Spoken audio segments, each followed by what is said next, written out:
think it's, for us as designers and the in-house showroom team, I think it's really important when people come in the studio to really help them to navigate where they're sitting within the marketplace. I think lead them to products that fit within their budget and their budgetary parameters. So when they're coming in, that is one of our initial questions to them.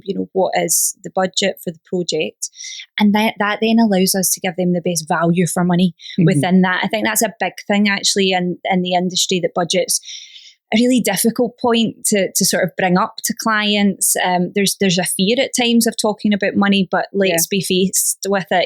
It's the key component. What have you got to spend on the project? So I think we make that a very approachable concept for clients when they come in the studio, and something that people don't feel embarrassed about. I think that can be a thing, that you overcost for people or undercost at times.